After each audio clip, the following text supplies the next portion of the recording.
कांग्रेस में जारी खींचतान पार्टी की मरकजी क़यादत के लिए दर्द-ए-सर बना हुआ है। हालांकि इस मसले को हल करने के लिए मुलाकातों का सिलसिला भी जारी है, लेकिन इसमें कामयाबी नहीं मिल सकी है। इस बीच आज नवजोत सिंह सिद्धू राहुल गांधी और प्रियंका गांधी से मुलाकात कर सकते हैं। इससे कबल सिद्धू सहरुकनी पैनल के सामने भी अपना मौक़िफ़ पेश कर चुके हैं।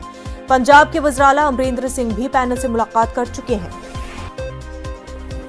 अमृतसर से हमारे नुमाइंदे राजीव शर्मा हमारे साथ जुड़ चुके हैं। राजीव, नवजोत सिंह सिद्धू अगर राहुल गांधी और प्रियंका गांधी से मिलते हैं तो क्या मामला हल हो सकता है?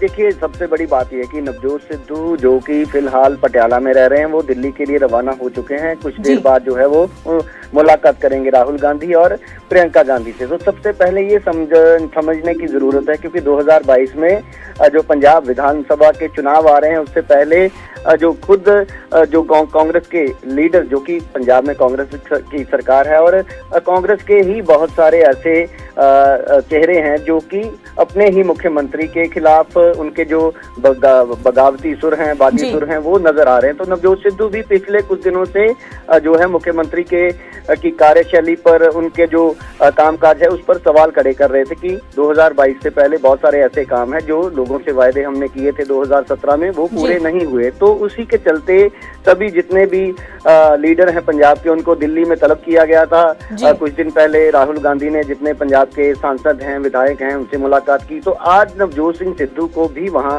बुलाया गया है, बातचीत की जाएगी। और कोई ये भी संभावना लग रही है कि नवजोत सिंह सिद्धू को कोई बड़ी जिम्मेवारी पंजाब कांग्रेस में दी जा सकती है। और आज ये नवजोत सिंह सिद्धू को बहुत बड़ी जिम्मेदारी दी जा सकती है, पर क्या ये मामला मुलाकात के बाद हल होगा, वो देखने वाली बात होगी। राजीव, बेहद शुक्रिया।